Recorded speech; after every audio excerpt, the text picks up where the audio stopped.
News came out Saturday that it's likely Big Ben's final season. It's no surprise, year 18, age 39, final year of his contract.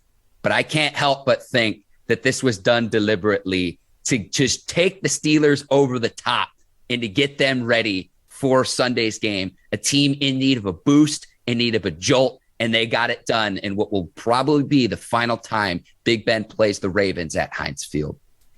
See, I disagree with that, Mark. Okay.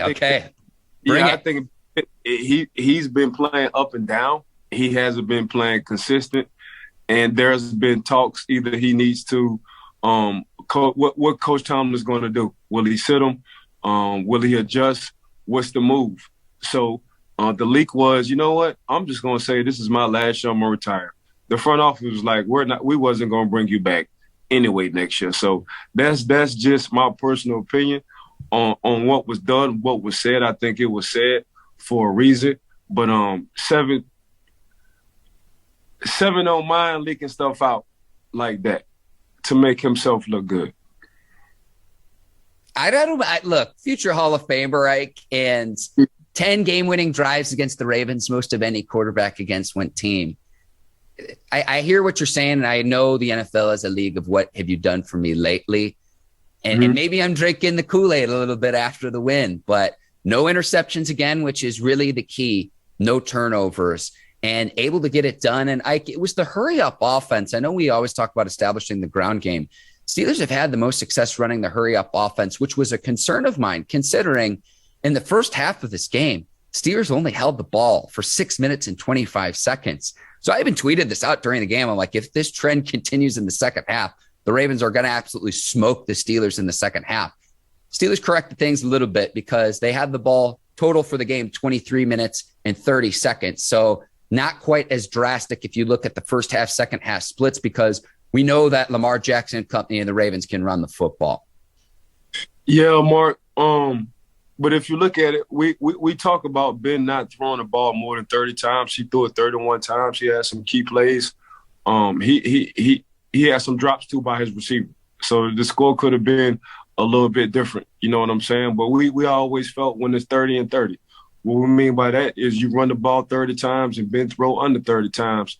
Pittsburgh Steelers have a pretty decent record, and they always putting themselves in position to win the ball game, and that's exactly what it happened against the Baltimore Ravens. They ran down there 30 times, and they threw it 31 times. So that's a perfect scenario when it comes down to a balanced offense.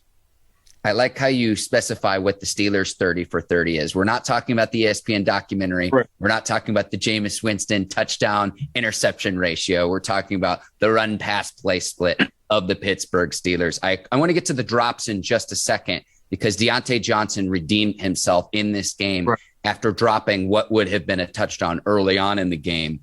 But I wanted to ask you, what did you make of Mike Tomlin's comments saying, hopefully we made those Steelers alumni proud tonight with our effort?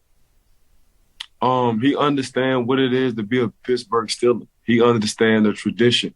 He understands we, in the early 2000s, we tried to mimic what them boys, them legends did in the 70s. He understands when you go on the second floor on the south side of Pittsburgh, the 412, when you see them 6 trophies in that trophy case, what it means to the city, what it means to the organization, what it means to the former and future player. He understands what it is to be a Pittsburgh Steelers coach.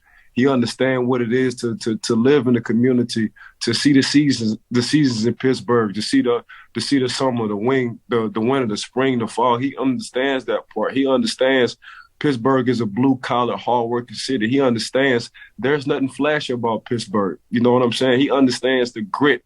He understands the blue-collar, hard workers in Pittsburgh. That's what he understands. So when he was talking about the alumni as us, he not only talking about the alumni from a football standpoint, he was talking about the alumni and what the city brings and how the city feels. And on a Monday, a Victory Monday, the city is all up in arms.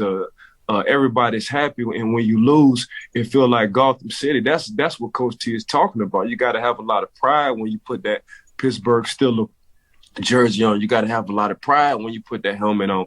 It got to mean something to you. So that's what he's talking about, and that's the message he was trying to send in my mind to the team. And the win was pretty much, it was a must-win game for the Steelers. Correct. They go into the game with less than a 10% chance of making the playoffs. Had they lost, that number would have gone down to about 3%. With the win, it goes up to 17%. So they're still in the hunt. And at least for one more week, the Steelers remain in that conversation for the playoffs.